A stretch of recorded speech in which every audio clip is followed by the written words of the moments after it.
Allez, dépêchez-vous. Pourquoi êtes-vous si lent? Le débarquement a besoin de précision et d'attention, afin que le bateau ne heurte pas le quai en arrivant. Et pourquoi est-ce que tu es si pressé, toi, d'ailleurs? Je veux voir le port, c'est tout. Sois patient, Ziad. Il y a un proverbe qui dit « Rien ne sert de courir, ce qu'il faut, c'est partir à point. Ça, c'est un proverbe pour les paresseux seulement. » Ça, ce n'est pas vrai, mon garçon. Celui qui connaît bien la vie et ses circonstances prend conscience de la valeur de la prudence et met en pratique la vertu de la patience. Doucement, Morgane. Va un peu vers la gauche. À vos ordres, capitaine!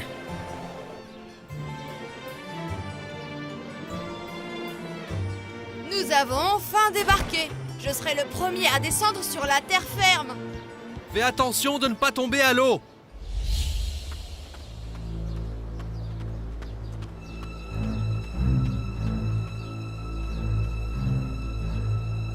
Est-ce que tu cherches quelque chose, petit? Oui, je cherche mon père et ma mère. Je les ai perdus.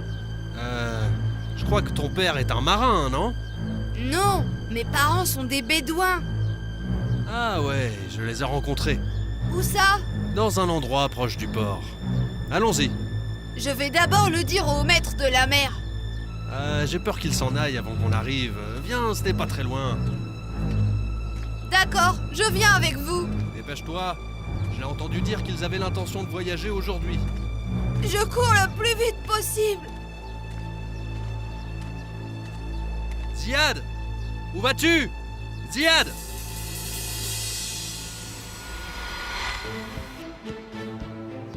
Loulou, où est Ziad? Je ne sais pas. Comment ça, tu ne sais pas? Il était avec un étranger et ils sont partis dans cette direction. Et quand je l'ai appelé, il n'a pas répondu. Non, Ziad s'est encore perdu? Ce n'est pas le moment de bavarder. Dépêchez-vous. Attendez-moi! Attendez-moi, j'arrive pas à courir aussi vite que vous, moi! Attendez! Ziad! Où es-tu? Surtout, n'ouvre pas la bouche!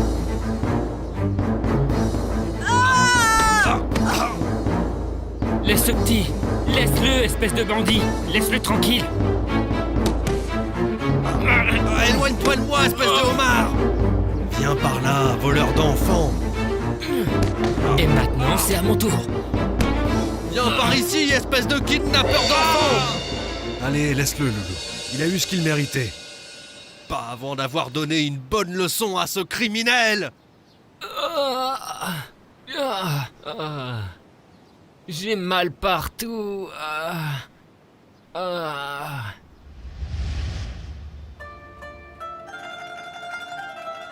Tout ce qui nous est arrivé, c'est par ta faute, Ziad. Moi? Qu'est-ce que j'ai fait? Tu ne sais pas ce que tu as fait? Mais comment est-ce que tu peux suivre un étranger que tu n'as jamais vu? Il m'a dit qu'il savait où se trouvaient mon père et ma mère. Formidable! Et pourquoi tu n'as pas attendu qu'on vienne avec toi? Parce que je n'ai pas pu attendre. On a tous failli mourir à cause de toi. On a tous failli mourir à cause de toi. Arrêtez de le blâmer. Il y a quelqu'un qui a fait preuve du même empressement. Avez-vous oublié ce que notre prophète Moïse, que la paix soit sur lui, a fait avec Al-Kidr? Je ne comprends pas, maître de la mer. De quoi est-ce que vous parlez? Tu n'as jamais entendu parler de l'histoire de Moïse avec Al-Kidr, le bon serviteur de Dieu? Non, je ne l'ai jamais entendu. S'il vous plaît, racontez-la moi. Notre prophète Moïse faisait un sermon au peuple d'Israël, en leur disant des paroles touchantes, qui leur mirent les larmes aux yeux et attendrirent leur cœur. Et quand il eut fini son sermon, un des assistants se leva et lui dit « Ô messager d'Allah, y a-t-il sur cette terre quelqu'un de plus savant que toi ?» Le prophète Moïse répondit non. Alors Dieu lui reprocha de ne pas lui avoir restitué le savoir. Et il lui révéla l'existence d'un serviteur plus savant que lui au confluent des deux fleuves. Et il lui montra comment aller jusqu'à lui.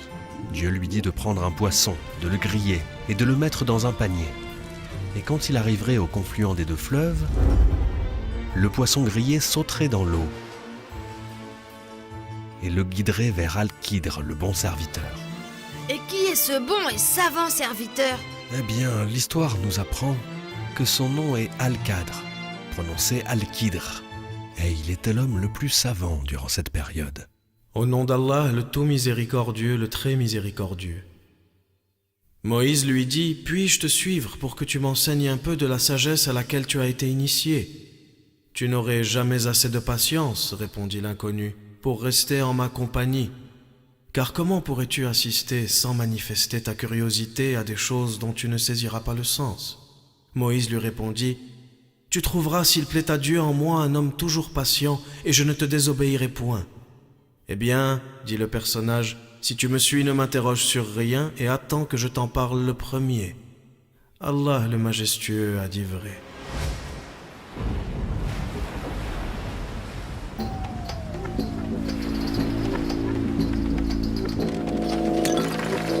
Mais enfin, qu'est-ce qui se passe? La soupe est tombée par terre. Nous ne pouvons rien faire, monsieur Haïm.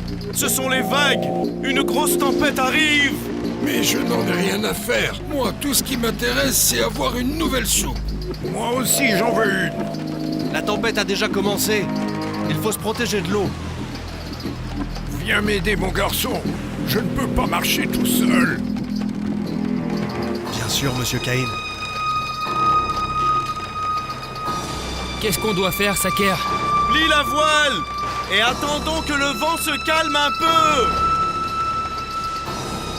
J'ai vraiment très peur, mon frère. Calme-toi. On ne doit surtout pas inquiéter les passagers. Il n'y a pas un port dans les environs? Nous ne contrôlons plus le mouvement du bateau comme tu le vois. Nous allons essayer de nous rapprocher de la terre pour débarquer.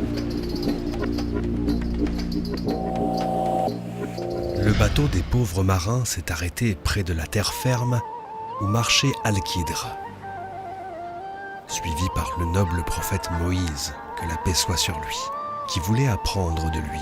C'est étrange. La tempête s'est arrêtée soudainement. Oh, il y a deux hommes qui nous font signe. Un des deux est Al-Qidr. Et dis-moi, qui est Al-Qidr? Un homme béni et vertueux. Mais il ne traîne pas beaucoup avec les gens. Est-ce que nous allons prendre de leur argent? Bien sûr que non.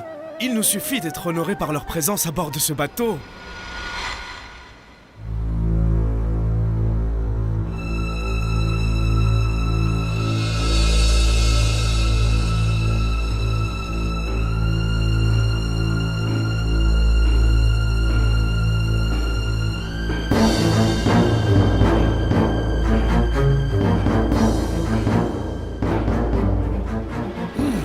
Mais quel est ce bruit insupportable? Je n'arrive pas à dormir. Je crois que c'est seulement le bruit des vagues. Des vagues qui heurtent le devant de notre bateau.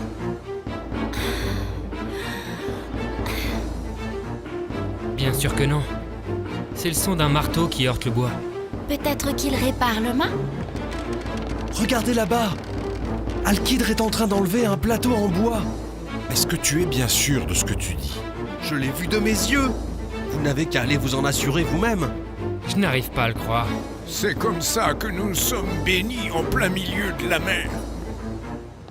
Mais pourquoi fait-il ça? Nous n'avons même pas pris de son argent. Au nom d'Allah, le tout miséricordieux, le très miséricordieux. Ils partirent donc ensemble et montèrent à bord d'un navire sur le flanc duquel l'inconnu s'empressa de pratiquer une brèche. « Pourquoi » s'écria Moïse. « Y as-tu pratiqué cette brèche? Est-ce pour en noyer les passagers? En vérité, c'est un acte abominable que tu viens de commettre. » L'autre rétorqua. « Ne t'avais-je pas dit que tu n'aurais jamais assez de patience pour rester avec moi? »« Ne me blâme pas trop, reprit Moïse, pour mon oubli et ne me soumets pas à une trop dure épreuve. Allah le majestueux a dit vrai. » C'est notre prophète Moïse qui a demandé pardon à Al-Qidr parce qu'il a abîmé le bateau? Sois patient et ne juge pas trop vite. Est-ce que faire noyer un bateau, c'est mieux que de le laisser naviguer? Tu es en train de m'interrompre en plein milieu de l'histoire, Ziad. Et tu ne me laisses pas une opportunité pour te raconter ce qui s'est passé. Vous avez raison. C'est juste que je suis surpris. Une personne meilleure que toi et moi a été surprise aussi. Il s'agit de notre prophète Moïse. Mais il s'est souvenu de la promesse qu'il avait faite à Al-Qidr. Et il a poursuivi en silence le chemin en sa compagnie. Et qu'est-ce qui s'est passé après? Ils ont quitté le bateau et ils ont repris leur chemin sur la terre ferme. J'ai beaucoup de bonbons, vous savez. et j'en donnerai un à celui qui gagnera ce jeu. Est-ce que c'est un bonbon au piment, comme tu nous as dit? Mais non, je plaisantais seulement. D'accord. Toi, va te cacher, Aitour. Et celui qui te trouve aura gagné. Ah oui, je suis le meilleur pour les cachettes. Mais ne te cache pas avec des feuilles d'arbre. Nous croirons que tu en es un. Allez, que tout le monde ferme les yeux. Maintenant, comptez de 1 jusqu'à 10. Ah, ah, ah.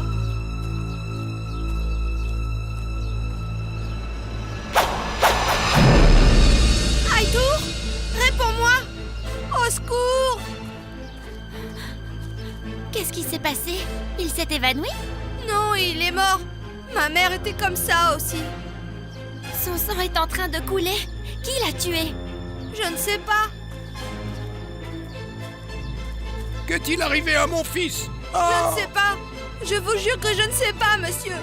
En fait, on était en train de jouer à cache-cache. Et quand on a ouvert les yeux, on l'a trouvé comme ça. Mon fils. Oh, mon petit garçon.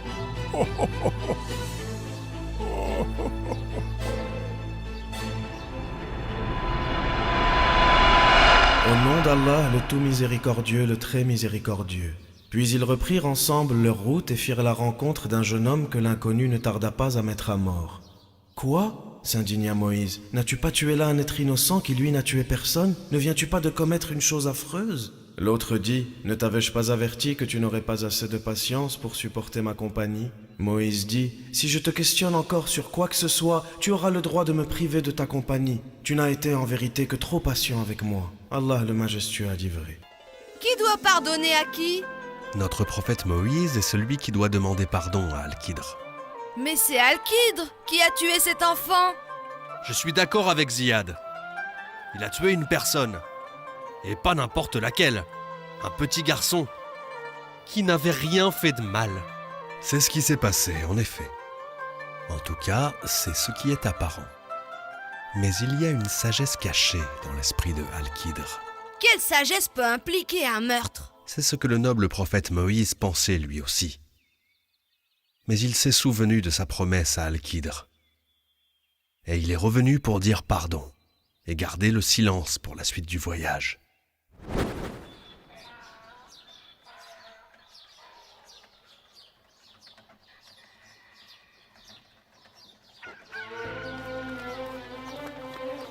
Allez, avance.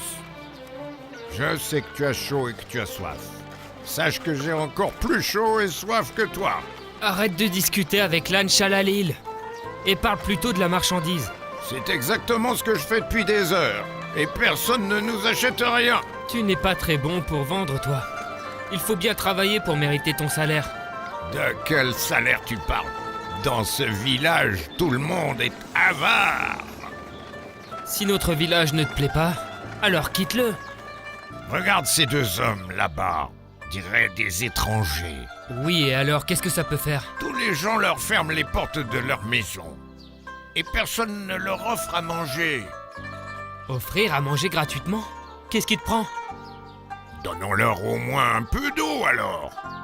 L'eau non plus n'est pas gratuite. Oh, c'est incroyable. C'est Al-Qidr, un homme bon. J'ai même entendu dire que c'est un prophète. Je me fiche de ce qu'il est. Nous ne lui donnerons rien gratuitement.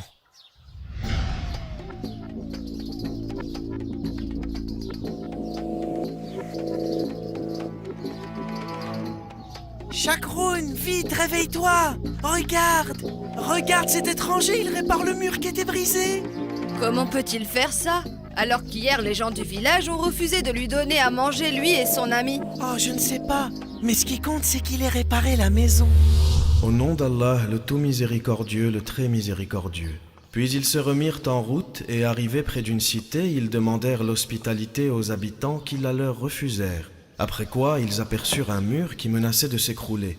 L'inconnu s'empressa alors de le redresser. Moïse lui dit, « Tu pourrais, si tu le voulais, réclamer un salaire pour ce travail. » L'autre répondit, « Voilà le moment venu de notre séparation. Je vais cependant t'éclairer sur la signification des choses que tu as été impatient de savoir. Allah le majestueux a dit vrai. » Quel comportement étrange de sa part. Vous ne connaissez pas le reste de l'histoire? Non. C'est même la première fois de ma vie que je l'entends. Quelle est l'explication du comportement d'Alkidre? Je t'expliquerai tout ça demain, si Dieu le veut. Je ne peux pas attendre jusqu'à demain. S'il vous plaît, continuez. Mon garçon, nous sommes dans une ville que nous ne connaissons pas et que nous n'avons jamais visitée. Et ils ont essayé de te kidnapper en plein jour, alors que pourrait-il en être la nuit? Oui, cet endroit est vraiment très sombre. Allons-nous-en. Bien que je sois aussi impatient que Ziad de connaître la suite de l'histoire, je pense que vous avez raison. Il faut qu'on s'en aille. C'est l'histoire la plus extraordinaire que vous m'ayez racontée, maître de la mer. Quand tu connaîtras la suite, tu seras encore plus surpris de la sagesse de Dieu le Tout-Puissant.